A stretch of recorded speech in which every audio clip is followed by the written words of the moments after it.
Terima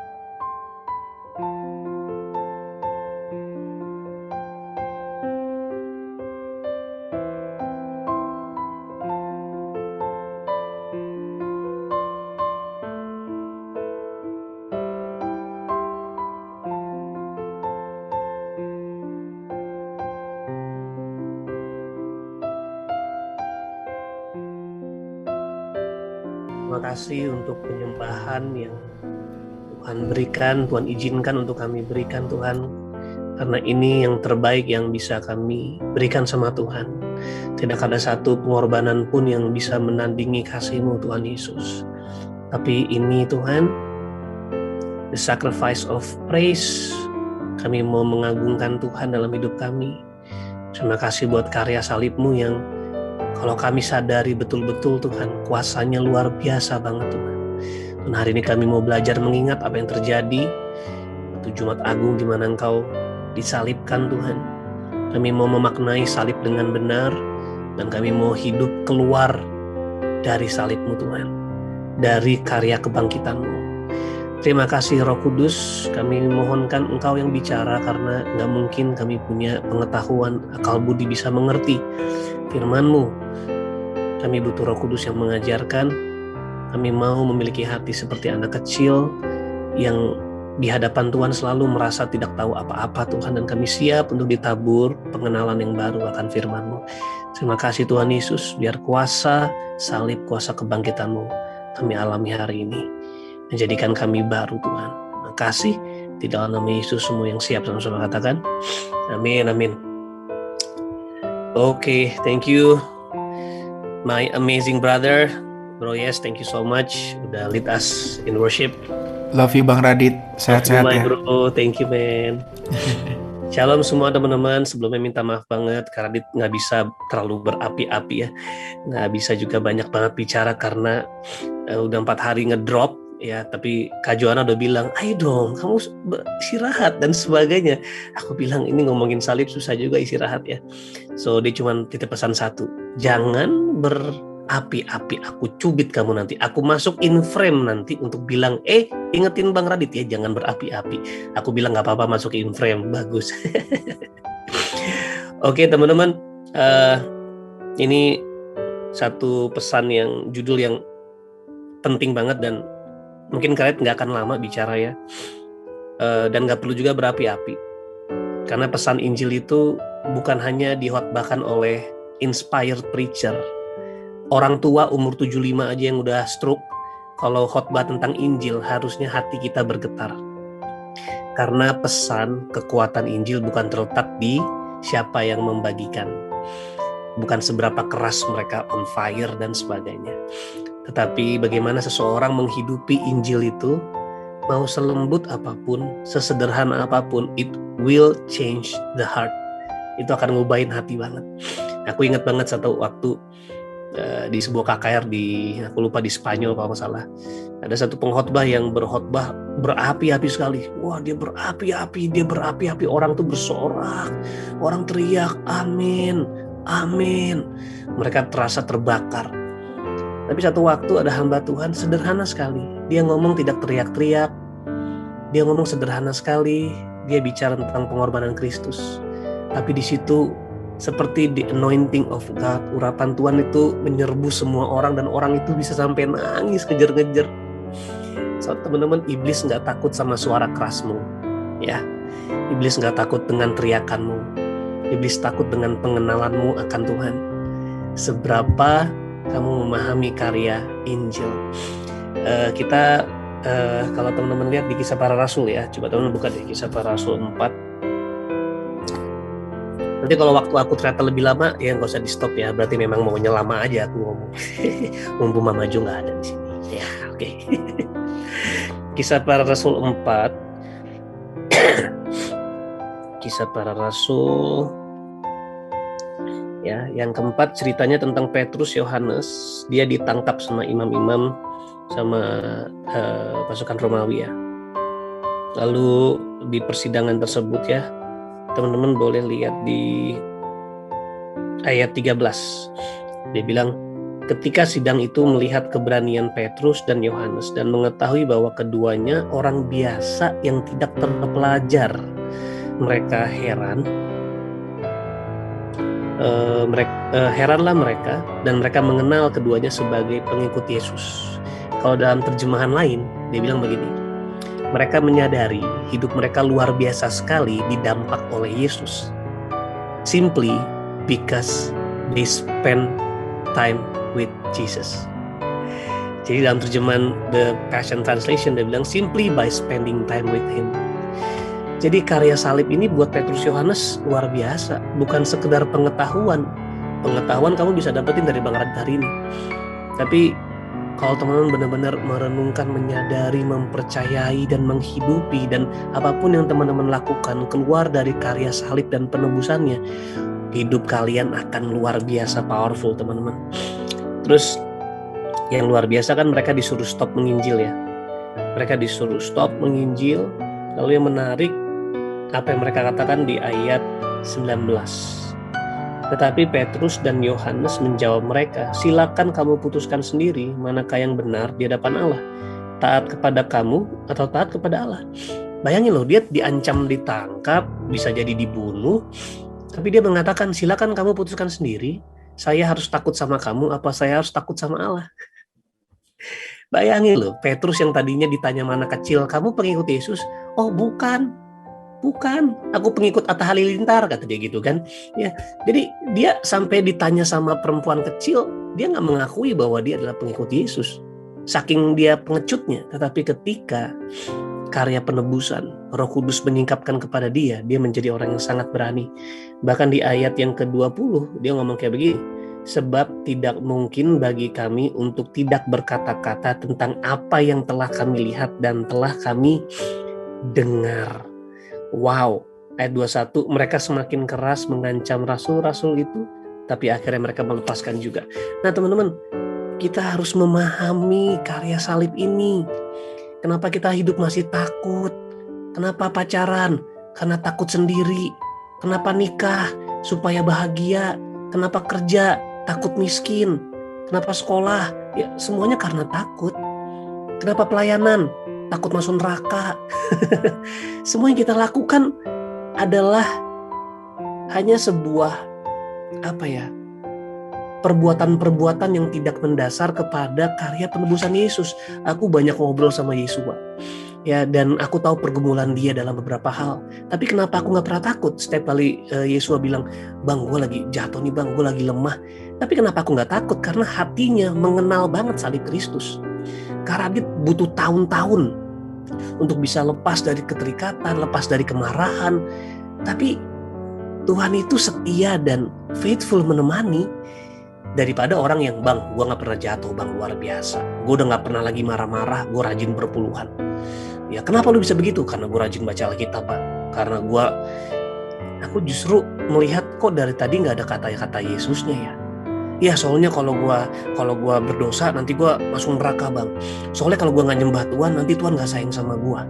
Aku lihat kok lebih baik seseorang seperti ya salah satunya kayak Yesua yang dalam prosesnya dia bergumul, tapi aku lihat progresnya wow luar biasa. Ketika dia menyembah kita bisa ngerasakan Tuhan. Jadi kuasa kebangkitan, yes, pada akhirnya dia akan menyempurnakan kita. Tetapi yang paling menjadi buah adalah kekaguman kita sama Tuhan. Perubahan kita terus akan semakin grow teman-teman. Dan itu kenapa hari ini kita mau belajar tentang satu kata, yaitu tetelestai. Nah teman-teman harus tahu, waktu Yesus disalibkan ada salah satu perkataan Yesus, salah satunya ini, yaitu sudah selesai. Nah kalau ini teman-teman kita pahami, kalau ini kita sadari, kalau ini kita bisa renungkan, your life will not be the same again. Hidup kamu gak akan sama lagi. Alkitab mengatakan sesudah Yesus meminum anggur asam itu, berkatalah ia sudah selesai. Lalu ia menundukkan kepalanya dan menyerahkan nyawanya. Disinilah Yesus setelah dia mengatakan tetelestai, sudah selesai, baru dia menundukkan kepalanya, menyerahkan nyawanya. Dan apa sih tetelestai? Teman-teman harus sadari, sebelum salib Kristus dan setelah salib Kristus, ada dua hal yang sangat membedakan. Yang pertama, restless life. Yang kedua, rest life. Restless itu apa sih? Kamu gak pernah bisa tenang. Bangun pagi takut, gue makan apa ya? Lagi gak ada kerjaan, aduh gue hidup gak ya? Gue masih single, gue disayang gak ya? Gue masuk surga, masuk neraka ya? Semuanya serba ketakutan. Restless, kerja gak pernah tenang, pelayanan juga gak tenang. Kita sangat jadi orang yang kompetitif. Udah di pelayanan loh, masih gampang kecewa, merasa gak dihargai, merasa perlu menunjukkan diri, merasa harus tampil. Waduh, sama pacar curigaan, cemburuan. Wah teman-teman ya, dikit-dikit tanya kamu di mana, kalah Densus 88. Jangan-jangan kamu Densus 88 lagi, ya kan? Sukanya atur-atur aja, atur-atur, ayo gini, kamu nggak boleh ini, nggak boleh itu. Ya beda tipis sama tukang parkir, ya kan, suka ngatur-ngatur, belok kiri pak, belok kiri, belok kanan, belok kanan. Restless. Teman-teman coba tanyakan sama diri kamu hari ini, kamu bisa tidur dengan tenang nggak sih? Aduh, aku nggak bisa kuliah di tempat terbaik, aku masa depan aku gimana ya? Seakan-akan hidup kamu punya kamu. Aduh, nanti gimana ya kalau aku kena COVID? Jujur, Kak Radit juga jaga-jaga nih, gue baru tes nih, semoga hasilnya negatif. Tapi I don't care, tugas aku jaga-jaga. Ini parah-parahnya kalau gue pun mati, kan gue masuk surga, ya kan? Terus nanti anak gimana? Lah, emang anak gue punya gue? Emang istri gue punya gue? Kalau Tuhan izinin gue mati, berarti Tuhan tahu dia akan pelihara anak-anak gue sama istri gue. Jadi kenapa kita perlu takut? Kenapa seakan-akan kita perlu mengendalikan segala situasi? Karena kita masih berpikir hidup kita punya kita. Saya bertanggung jawab untuk menentukan hidup saya, mengendalikan hidup saya, jadinya stres. Nggak ada yang salah menjadi bertanggung jawab, tapi jangan lupakan satu pribadi yang memiliki hidup kamu, teman-teman. Ya, jujur, Kak Radit adalah mantan pecandu narkoba. Kak Radit pernah jadi bandar narkoba. Kak Radit gak pernah bisa membayangkan sekarang bisa diundang untuk khotbah. Dulu gue dihotbahin mulu, ya. Ya, kalau udah acara keluarga itu udah paling stres gue. Udah pasti Adit sini, Opung mau ngomong, aduh dihotbahin lagi. Tapi sekarang gue yang khotbahin Opung bertobat. Aduh, nggak boleh semangat. Dit, pelan-pelan, tenggorokanmu lagi sakit. Tunggu ya, saya minum dulu. Oke. Dulu saya selalu menjadi bahan khawatiran. Ya, selalu kalau lagi mandok kata itu, Adit, ingat keluarga ya. Gitu selalu. Tapi sekarang aku ingat pertama kali setelah aku jadi pendeta, aku diundang ke keluarga besar untuk khotbah. Waktu aku khotbah, terus aku dipanggil sama opung-opung, sama amang boru, sama bapak tua aku, dan dibilang begini, Dit, kamu sekarang jadi amang ya, kita panggil kamu amang. Wah, terus aku dipeluk sama opung bangga sama kamu. Bagus opung, ya ini waktunya opung, ya saya memerintah hari ini opung. Teman-teman, Alkitab bilang gini, jangan seorang pun menganggap engkau jangan pun seorang menganggap kamu rendah ya, karena kamu muda, tapi jadilah teladan. Nah, jadi kenapa kita dianggap remeh? Mungkin karena kita nggak jadi teladan. Orang tidak akan lihat seberapa banyak yang kamu punya, gadget kamu apa, pacar kamu berapa, dia nggak akan lihat rumah kamu di mana. Yang dia lihat seberapa powerful hidup kamu. Dalam tekanan kamu bisa berbuah, dalam kesulitan kamu bisa bersuka cita, dalam situasi sulit kamu bisa punya damai. Ini teman-teman, pengorbanan Yesus itu bukan sekedar nyemplungin kamu ke surga. Pengorbanan Kristus itu nyemplungin yang punya surga ke hati kamu. Jadi kematian Yesus bukan sekedar saya masuk surga, itu mah gak usah dipikirin, udah pasti. Sekarang pertanyaannya, kamu sadar nggak bahwa pribadi yang memiliki surga mencemplungkan dirinya untuk masuk di hidup kamu? Makanya Galatia 2:20 mengatakan, bukan lagi kami yang hidup, tetapi Kristus tinggal dalam kami. Wow, seburuk apapun teman-teman, ada yang masih masturbasi, ada yang masih nonton pornografi, ada yang masih punya kepahitan, ada yang masih punya kebencian. Tetapi kalau kamu sudah mempercayai Yesus sebagai juru selamat, Yesus tidak tunggu kamu bertobat. Dia nggak tunggu kamu stop dari dosa-dosamu. Dia langsung masuk ke hidupmu. Justru karena dia masuk ke hidupmu, dia yang mampukan kamu keluar dari dosa. Amin. Dia baik banget ya. Ya, coba hari ini kalau Pak Jokowi kamu undang ke rumah kamu berantakan, kamu digebukin sama pas pampres kamu Pak Jokowi datang, kamu nggak siap-siapin ya. Bahkan Pak Jokowi mungkin nggak mau datang, atau mungkin pas pampresnya mengatakan, Pak jangan Pak, rumahnya berantakan Pak. Tapi Yesus mau tinggal di rumahmu selagi rumahmu masih berantakan, dan Dia yang akan membersihkan. Makanya sekotor apapun kamu, datang sama Tuhan, karena Dia yang membereskan. Amin.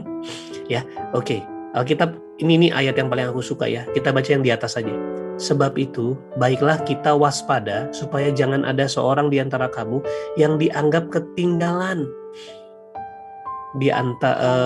Supaya jangan ada seorang di antara kamu yang dianggap ketinggalan sekalipun janji akan masuk ke dalam perhentian masih berlaku. Tempat perhentian itu artinya a place of rest. Istirahat. Sudah selesai. Karya tetelestai, karya pengorbanan Kristus. Jadi nggak apa-apa ketinggalan zaman. Gue sekarang kalau ngikutin Instagram kayaknya gue udah ketinggalan, ngikutin TikTok, aduh gue ngapain lagi ya. Susah, ini anak-anak muda millennials begitu cepat. Tapi bagi gue gini, gue ketinggalan zaman nggak masalah. Yang penting gue nggak ketinggalan masuk ke tempat peristirahatan. Ya. Daripada punya followers banyak, nggak punya damai sejahtera, ngapain? Mendingan followers cuma 3, nyokap, bokap, sama anjing peliharaan lo yang follow lo, tapi lo punya damai sejahtera. Orang-orang yang punya damai sejahtera akan memerintah bangsa ini. Tinggal tunggu waktunya aja teman-teman. Makanya kita harus berjuang untuk bisa istirahat, tenang. Terima kasih Tuhan, aku lagi susah, aku lagi sulit, aku lagi bergumul, tapi aku tahu karya pengorbanan Yesus sempurna. Nah, ini arti kata tetelestai teman-teman. Tetelestai itu artinya sudah selesai. Ya, salah satunya ketika seorang pemahat merasa patung yang dipahat sudah tidak ada lagi perlu koreksi. Biasanya dia lagi mematung ya, dia lagi mematung gambarnya Intan misalnya. Aku pinjam nama Intan di sini ya, Intan Lim. Wah, lalu dia bikin patung Intan. Dia bikin, aduh ini poninya masih kurang, ini poninya belum kayak Intan nih. Dibikin lagi biar poninya kayak Intan. Aduh ini kayaknya kurang sama nih hidungnya nih. Dia bikin, berhari-hari dia bikin, berminggu-minggu. Tapi ketika waktu dia pahat sudah sempurna, dia akan taruh itu alat pahat dan dia akan bilang tetelestai. Artinya Intan sudah sempurna, nggak perlu lagi dikoreksi, komplit. Ya. Selain itu juga tetelestai dia gambarkan seperti seorang pekerja yang disuruh mempekerjakan sesuatu sama tuannya. Misalnya membangun rumah, ketika rumahnya sudah sempurna, dia akan bilang tetelestai. Atau pedagang ketika dia sedang berhutang dan hutangnya lunas, dia akan mengatakan tetelestai. Atau sebagai tawanan yang di penjara, dia sudah menjalankan masa tahanannya. Ketika selesai, dia akan mengatakan apa? Tetelestai. Jadi, ketika Tuhan bilang tetelestai, kamu bukan lagi tahanan, kamu gak perlu lagi, aku mau jadi ini, aku gak perlu. Kamu sudah sempurna, hidupilah kesempurnaan kamu di dalam Tuhan. Kita sih bobrok, kita sih lemah, tapi kesempurnaan Tuhan itu sudah ada di kita. Makanya Tuhan melihat kita kudus, tak bercacat, tak bercela, tapi hanya di dalam Kristus. Keren banget guys. Itu kenapa Tuhan mengatakan jangan lupakan kebaikanku. Tuhan mengajarkan perjamuan kudus, lakukan ini untuk mengingat, ya, sebagai remembrance, mengingat apa yang Tuhan telah lakukan. Karena masalah kita bukanlah dosa-dosa dan keterikatan, bukanlah karena mama jahat, papa jahat, mantan jahat, netizen jahat, bukan. Masalahnya lu lupa apa yang Kristus telah korbankan. Kak, ini gue benci banget sama nih orang nih kak. Gue udah sahabatan sama dia, tapi dia minjem uang gue mulu, gak pernah dibalikin. Pas dia gak bisa bayar utang, dia fitnah gue. Kakak gak tahu Kakak nggak tahu rasanya jadi saya. Orang itu jahat banget, kakak nggak mungkin mengerti. Dan saya akan bilang, mungkin saya nggak mengerti perasaanmu hari ini. Mungkin aku nggak ngerti seberapa jahatnya orang itu. Tapi yang saya yakini, kamu nggak ngerti pengorbanan Kristus buat kamu. Karena yang kamu kagumi adalah perbuatan jahat seseorang. Kalau kamu mengagumi perbuatan jahat seseorang, kamu akan melupakan pengorbanan Kristus. Tapi kalau kamu mengagumi pengorbanan Kristus, gak mungkin kamu pahit, diam dalam kecewa, diam dalam kekhawatiran. Khawatir mungkin, kesel mungkin, marah pasti, tapi kamu gak mungkin diam. Kenapa? Segitunya pengorbanan Kristus teringat, terngiang-ngiang di hidup kamu. Amin teman-teman. Teman-teman lihat deh, kalau kita lihat Jumat Agung ya, kan namanya kan Good Friday ya. Ya gak sih? Menurut kamu beneran good gak sih? Buat kita good. Buat Yesus good gak? Dicambuk, ditinggalin murid-murid, dikhianati, bahkan cambukannya sampai membuat apa Alkitab bilang di Yesaya? Mereka tertegun, begitu buruk rupanya, bukan seperti manusia lagi. Buat kita Good Friday, buat Yesus sama sekali nggak baik teman-teman. Tapi kenapa Yesus melakukannya dengan sukacita loh? Karena bagi Yesus, dia melihat kalau saya mati di kayu salib, saya akan melihat orang-orang akan diselamatkan. Makanya Tetelestai harusnya memampukan kita untuk hidup dalam segala situasi, seberat apapun. Kita lihat ayat terakhir ini ya, ini keren banget. Saudara-saudara, anggaplah sebagai suatu kebahagiaan apabila kamu jatuh ke dalam berbagai pencobaan. Bayangin loh, Alkitab bilang dalam bahasa Inggris, count it all joy.